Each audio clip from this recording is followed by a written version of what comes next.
Hello everyone and welcome back to UGC Net Mentor. Guys, this is class number 5th of current affairs for UGC Net and SET and other related exam. मैं आपको बता दूं आज की इस class में हम discuss करने वाले हैं एयर क्वालिटी इंडेक्स के बारे में, जिसको कि आपके एग्जाम में पूछे जाने के बहुत हाई चांसेस हैं, क्योंकि एयर क्वालिटी इंडेक्स जो है आपको पता है इस टाइम पर काफ़ी चर्चा में चल रहा है, न्यूज़ में चल रहा है और एयर पोल्यूशन काफ़ी ज़्यादा फैला हुआ है इंडिया में। तो इसी वजह से कुछ करंट की चीज़ें भी एग्जाम में पूछ ली जाती हैं और आपको पता है कि पीपल डेवलपमेंट इन्वायरमेंट के अंदर आपके इस यूनिट के अंदर एयर पॉल्यूशन भी आपके सिलेबस का पार्ट है, तो इसलिए काफी इंपॉर्टेंट टॉपिक हो जाता है। मेक श्योर आप इस वीडियो को अंत तक देखें ताकि आपको हर चीज अच्छे से समझ में आ जाए। एयर क्वालिटी इंडेक्स क्या होता है, कौन बनाता है, कितने लेवल होते हैं, सब कुछ आज की इस वीडियो में हम कवर करने वाले हैं। इससे पहले वीडियो में आगे बढ़े, इससे पहले मैं 4 क्लासेस ऑलरेडी ले चुका हूँ करंट अफेयर सीरीज की, तो अभी तक आपने इन क्लासेस को नहीं देखा तो जरूर देखिए। इन सभी क्लासेस की प्लेलिस्ट का लिंक आपको इसी वीडियो के डिस्क्रिप्शन बॉक्स में कमेंट बॉक्स में देखने को मिल जाएगा। दिस इज अबाउट मी, जैसे कि आप सभी को पता होगा अभी तक आपने इस चैनल को सब्सक्राइब नहीं किया है, सो मेक श्योर आप इस चैनल को सब्सक्राइब कर लें ताकि आपको अपकमिंग वीडियोस के सभी नोटिफिकेशन मिलते रहें। 2 वीडियो जो कि मैं आपको रिकमेंड करना चाहूंगा, एक तो कि शॉर्टकट ट्रिक क्या हो सकती है यूजीसी नेट एग्जाम क्रैक करने की इस बचे हुए 30 डेज में। इसके अलावा पेपर 1 के ऑल 10 यूनिट्स के जो इंपॉर्टेंट टॉपिक हैं उनको मैंने बताया हुआ है, सो मेक श्योर आप इन दोनों वीडियोस को जरूर फॉलो करें। इनके लिंक भी डिस्क्रिप्शन बॉक्स में मिल जाएंगे, अदरवाइज आप चैनल पे विजिट करके भी इन वीडियोस को यहाँ पे गो थ्रू कर सकते हो। आप यहाँ पे देख सकते हो स्टार्टिंग में ही जो वीडियोस हैं इस तरीके से गिवन है, तो आप इनको इजीली चैनल पे विजिट करके गो थ्रू कर सकते हैं। ओके, और अभी इंपॉर्टेंट टॉपिक सीरीज भी आप फॉलो कर सकते हो पेपर 1 के लिए। यहाँ से भी आपके एग्जाम में डायरेक्ट क्वेश्चन बने थे लास्ट सेशन में, और दोबारा से मैं बोल रहा हूँ, चैलेंज कर रहा हूँ कि दोबारा से डायरेक्ट क्वेश्चन देखने को मिलेंगे। Exact question same to same नहीं होगा, लेकिन जिस टॉपिक को हमने इसमें कवर किया हुआ है उन टॉपिक्स के ऊपर आपको 100% एग्जाम में क्वेश्चन देखने को मिलेंगे। इसलिए आप इस सीरीज को जरूर फॉलो करें एंड डेफिनेटली इससे भी आपकी प्रिपरेशन काफी अच्छे से हो जाएगी। देखिए गाइस, सबसे पहले हम बात कर लेते हैं कि एयर क्वालिटी इंडेक्स होता क्या है। So it is a daily report that measures how clean और polluted the air is and the potential health effect of breathing. तो ये है कि एक दैनिक रिपोर्ट है ये, जैसे हमारे घर में न्यूज़पेपर आता है, डेली बेसिस पे नई न्यूज आती है, इस तरीके से डेली बेसिस पे मेजर किया जाता है कि आज किस एरिया का कितना एयर पॉल्यूशन रहा है। सो होता क्या है कि हवा कितनी साफ है या कितनी प्रदूषित है, इससे पता चलता है इस इंडेक्स से। इसके अलावा द AQI, इसको हम शॉर्ट में AQI बोल रहे हैं, is a scale from 0 to 500। अब इस स्केल को आपको याद रखना है कि एयर क्वालिटी इंडेक्स का कितना स्केल है। तो 0 से 500 के बीच में है, with higher numbers indicating greater air pollution and health concern. The AQI is categorised into 6 level. ये 6 लेवल में अलग अलग बांटा गया है। इस 0 से 500 की जो कैटेगरी है, स्केल है, with different colour and health concern. तो कैसे चलो एक बार गो थ्रू कर लेते हैं, समझ लेते हैं कि कौन सी 6 कैटेगरी है। और इंडिया में central pollution control board CPCB, ये भी फुल फॉर्म पूछी जा सकती है कि CPCB की फुल फॉर्म बताओ, तो ये है आपका central pollution control board. Air quality standard है इसके, और जैसे कि मैंने आपको बताया कि 0 से स्टार्ट होता है और 500 तक जाता है एयर क्वालिटी इंडेक्स का जो स्केल है। तो इसलिए आपको ये 6 के 6 लेवल पता होने और याद रहने जरूरी है कि किस कैटेगरी को किस नाम से जाना जाता है।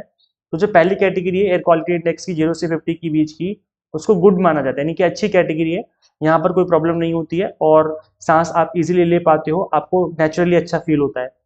51 से 100 जो नेक्स्ट आपका जो स्केल में आपकी नई कैटेगरी है, आई मीन आप स्टेज कह सकते हो, वो है सेटिस्फैक्टरी लेवल। 101 से 200 वाला जो स्टेज है वो है आपका मॉडरेट लेवल। 201 से 300 का है पुअर लेवल। 300 से 400 के बीच है वेरी पुअर लेवल, और 401 से लेकर के 500 तक है सेवियर। तो इस तरीके से यहाँ पर टोटल 6 कैटेगरी बन जाती हैं जिनको अलग अलग नाम से जाना जाता है। तो आप इनके नेम याद रखिए, प्लस याद रखिए कि किस कैटेगरी में कितने नंबर्स तक की बात यहाँ पर करी गई है। तो ये भी आपके एग्जाम के पर्पज से काफी इंपॉर्टेंट है। जैसे आपको पता है कि एग्जाम में पहले पूछा गया था स्केल, किस चीज का, pH का स्केल पूछा जा चुका है ना। इसके अलावा पूछा जा चुका है अर्थक्वेक के स्केल के बारे में भी पूछा जा चुका है। तो स्केल से रिलेटेड क्वेश्चन पहले भी बन चुके हैं, और क्योंकि इस टाइम पर एयर पोल्यूशन ट्रेंड में चल रहा है, न्यूज में चल रहा है, तो इसका स्केल भी पूछा जा सकता है, इसलिए मैंने उसको आपको यहाँ पर करंट अफेयर्स की सीरीज में कवर करवा दिया है। Air quality can change from day to day. जो मैं बता रहा था pH वैल्यूज और ये अपना अर्थक्वेक वाला, उसको मैंने अपने क्रैश कोर्स में कवर करवाया हुआ है, तो जो बच्चे पढ़ रहे होंगे वहां से चीज़ों को कवर कर लीजिए आप लोग। Air quality can change from day to day और इवन आवर टू आवर। अभी जो एयर क्वालिटी है वो हर दिन चेंज होती है डेली बेसिस पर। अगर आज सपोज करो बारिश हो जाती है, वर्षा हो जाती है, तो ऐसे में एयर क्वालिटी अच्छी हो जाएगी। या बहुत तेज धूप निकल जाती है तो भी एयर क्वालिटी ठीक ठाक हो जाएगी, अच्छी हो जाएगी। लेकिन अगर बादल छाए रहते हैं, धूप नहीं निकलती है, ठंडा मौसम आ जाता है, तो एयर क्वालिटी खराब हो जाती है। अब इस ठंडे मौसम से एयर क्वालिटी का क्या लेना देना? एयर पोल्यूशन ठंडे मौसम में क्यों होता है भाई? गर्मियों में भी तो गाड़ियां चलती हैं, गर्मियों में भी तो पॉल्यूशन फैलता है ना, एयर पोल्यूशन, फॉग और स्मॉग जो होता है।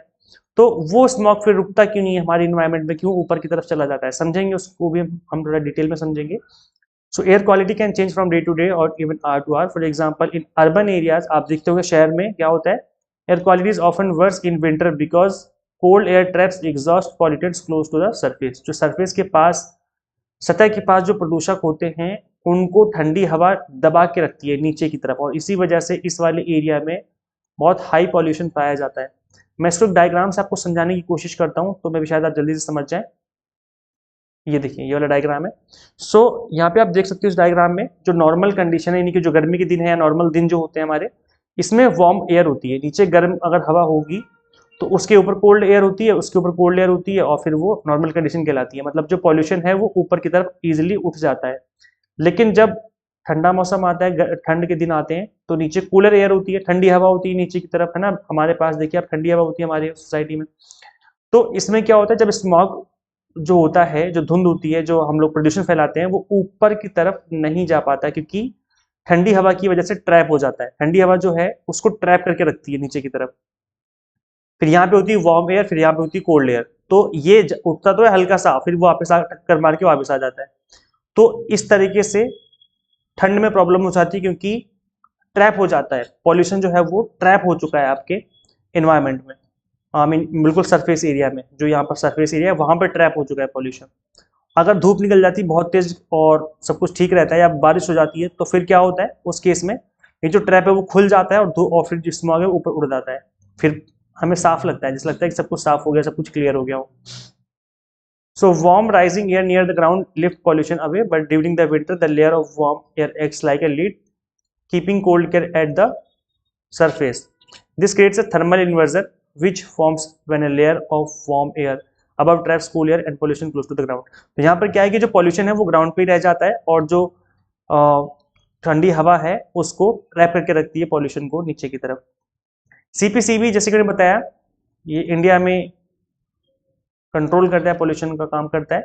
ये कब स्टैब्लिश हुआ था? 1974 में स्टैब्लिश हुआ था, सितंबर 1974 में, under the water prevention and control of pollution act 1974, तब इसको स्टैब्लिश किया गया था। It also has powers and functions under the air pollution prevention and control of pollution act 1981। तो इसके पास एयर और वाटर दोनों को कंट्रोल करने की जो पावर है वो दी हुई गवर्नमेंट ने। एयर क्वालिटी मॉनिटरिंग जो है कैसे होती है? CPCBs का जो नेशनल एयर मॉनिटरिंग प्रोग्राम है, NAMP, ये मॉनिटर करता है air quality to determine trends and control pollution. तो ये जो प्रोग्राम है, ये जो है रेगुलर बेसिस पे एयर क्वालिटी को डिटरमाइन भी करता है, कंट्रोल करने की कोशिश भी करता है। थोड़ा और समझ लेते हैं हम लोग। Air quality monitoring is an important part of the air quality management. The national air monitoring programme NAMP has been established with objectives to determine the present air quality status and trends and control and regulate pollution from industries and other source to meet the air quality standards। तो ये क्या है? Present air quality को daily basis पर monitor करता है national air monitoring programme, NAMP करके नाम है इसका। It also provides background air quality data needed for industrial siting and towns planning. तो एयर क्वालिटी के बारे में जो जितना प्रीवियस डेटा है उससे वो भी हमें इसके थ्रू मिल जाता है।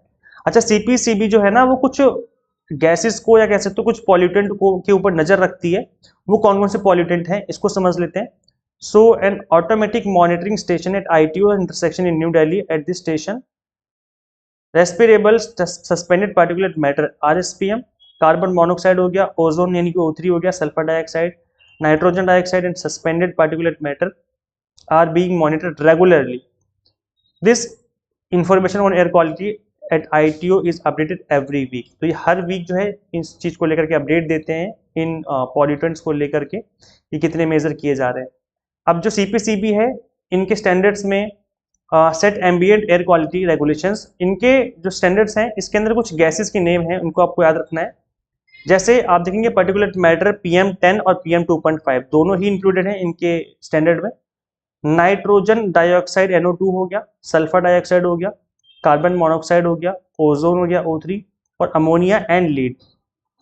ठीक है, तो ये कुछ नेम है गैसेस के, आप कह सकते हो पॉल्यूटेंट के, जिनको मॉनिटर करती है ये बॉडी, और जिसके बेसिस पे जो है एयर क्वालिटी का जो पॉल्यूशन होता है उसका इंडेक्स बनाया जाता है। तो ये आपको नेम याद रखने हैं। अच्छा, इन सभी से सबसे ज्यादा इंपॉर्टेंट ये चीज है जो कि अभी ट्रेंड में है, दैट इज समीर ऐप। ये इस ऐप के through air pollution mitigation app है ये, दैट प्रोवाइड्स आर्ली अपडेट्स। हर घंटे इस पर अपडेट आते रहते हैं कि कितना एयर पॉल्यूशन चल रहा है। आप अपने मोबाइल फोन में भी इंस्टॉल कर सकते हैं, हम सभी Indians. National air quality index AQI, the app also allows users to file and track complaints related to air pollution issues in their area। अभी CPCB ने इस ऐप को बनाया है, इसलिए इस ऐप का नेम आपको अच्छे से याद रखना है, भूलना नहीं है। The Sameer app was developed by the central pollution control board to address complaints in Delhi NCR region. It is available for download Google Play Store and app store. तो दोनों जगह अवेलेबल है, आप कहीं से भी डाउनलोड कर सकते हो। इस ऐप का नेम आपको अच्छे से याद रखना है, भूलना नहीं गलती से भी। गाइस देखो, अप्रोक्स 1 मंथ बचा हुआ है एग्जाम में। अगर इस एक बचे हुए 1 मंथ में तैयारी अगर आप अच्छे से करें तो बहुत हाई चांसेस है कि आपका एग्जाम क्रैक होने के चांसेस जो है काफी बढ़ जाएंगे। तो इन चीजों को ध्यान में रख करके हमने आप सभी के लिए एक सुपर फास्ट बैच स्टार्ट किया है। 1 मंथ वाले नहीं थे, यानी कि जो आपका कोर्स है 30 डेज का है। इसमें कंप्लीट कंटेंट आपका कवर हो जाएगा विद इन टाइम लिमिट, क्योंकि इसको इस तरीके से डिजाइन किया गया कि अगर आप डेली बेसिस पे 3 से 4 घंटे देते हो तो आपका इजीली कंप्लीट कंटेंट कवर हो जाएगा। इनफैक्ट कंप्लीट सिलेबस कवर हो जाएगा एग्जाम तक। तो यहाँ पर कंप्लीट वीडियो लेक्चर्स मिलेंगे आपको, 100 मॉक टेस्ट मिलेंगे प्रैक्टिस करने के लिए, PDF नोट्स मिलेंगे जिसको आप डाउनलोड भी कर सकते हो। और अभी अगर आप इनरोल करते हो तो फ्लैट 10% ऑफर चल रहा है। आपको सिंपली कूपन कोड अप्लाई करना है फ्लैट 10। जैसे आप कूपन कोड अप्लाई करेंगे फीस आपकी ऑटोमेटिकली रिड्यूस हो जाएगी। ये जो ऑफर है 3 और 4 दिसंबर 2 दिन के लिए है। इसके अलावा पेपर 1 के अलावा आप देखेंगे यहाँ पर कॉमर्स भी अवेलेबल है, मैनेजमेंट पोल साइंस, सभी के हमने 30 डेज के क्रैश कोर्स आपको अवेलेबल करवा दिए हैं। प्लस इन सभी के कॉम्बो कोर्स भी हमने आपको अवेलेबल करवा दिए हैं। अगर आपका टारगेट जून वाला एग्जाम है, जून 2025, तो आप जून 2025 के लिए अभी से इनरोल कर सकते हो। 6 मंथ वाले कोर्स में आप इनरोल कर लीजिए ताकि आपकी तैयारी अच्छे से हो जाए तब तक। और 6 मंथ वाले कोर्सेज के लिए भी इस कूपन कोड को हमने अवेलेबल करवा दिया है, तो आप लोग भी अप्लाई कर सकते हैं इस कूपन कोड को। सो गाइज, इनरोल कैसे करना है? सो आपको इनरोल करना है सिंपली गूगल प्ले स्टोर से एग्जाम एंड और ऐप इंस्टॉल करनी है। अगर आप iOS यूजर हैं तो उसका लिंक भी आपको इसी वीडियो के description box and comment box में देखने को मिल जाएगा। So thank you so much for watching this video. Share this video with all UGC NET aspirants. Guys, जिस भी व्हाट्सएप ग्रुप में अगर आप ऐड हो तो उसको वहाँ शेयर कर दीजिए। आपके जो भी फ्रेंड्स तैयारी कर रहे हैं UGC NET के, उनके साथ इस वीडियो को जरूर शेयर करें एंड सब्सक्राइब कीजिए UGC update and assistant professor job की अपडेट्स पाने के लिए। मिलते हैं गाइस हम लोग नेक्स्ट वीडियो में। Till then keep watching UGC NET mentor. Thank you so much.